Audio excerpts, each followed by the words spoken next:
Welcome to How to Cook That. I'm Reardon, and this week's dessert, after many requests, is tiramisu. Now, if you're new to How to Cook That, we have dessert one week, followed by cake, followed by chocolate, and you can put your requests in the comments below. To make your tiramisu, first you need to put your egg yolks and your sugar into a bowl and whisk them together.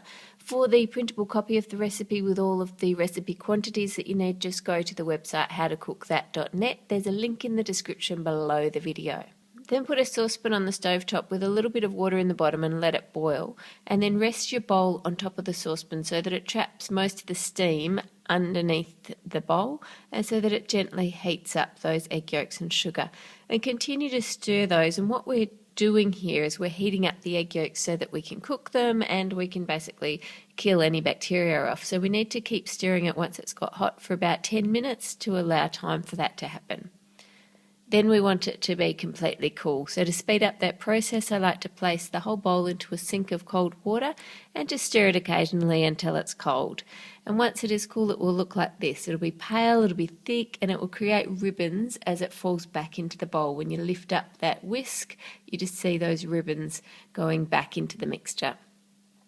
At this point, you want to add your mascarpone cheese and fold it through using a spatula. Now, if you do this while your mixture is still warm, the mascarpone is just going to melt, so you don't want to do that. It has to be completely cold before you stir it through.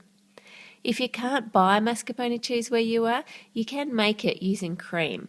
If you take 600 ml of cream and then add 3 teaspoons of lemon juice and stir it together, then heat that up until it's just at boiling point. You can do that in the microwave.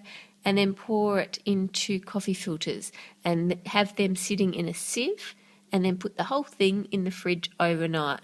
Now, the result will not be as thick as store-bought mascarpone, so while it's fine to use in this dessert, it wouldn't be suitable to use in frosting recipes because it still has too much water in it.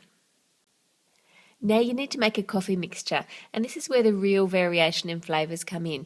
You can add some masala to that, you can leave it plain, and you can make it as strong as you want it. Then take your sponge finger biscuits or salvadori and dip them into the coffee. I just like to dip them quickly and take them out. The longer you leave them, the more they'll absorb and the stronger coffee flavour your dessert will have.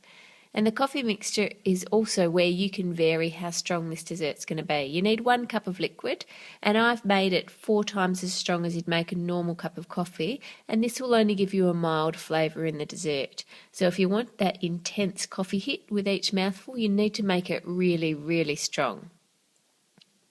Place a layer of the fingers across the base of your dish and then cut them down to size if you need to make them fit neatly. And then spread over a thin layer of that thick mascarpone mixture. Then add another layer of the fingers. If you're serving this dessert to kids, then I suggest you use decaffeinated coffee and skip the masala. You can make your own sponge fingers for this recipe, but unless I'm making a gluten-free version for one of my friends with celiac disease, then I just use store-bought ones because they're convenient and they're easy to use.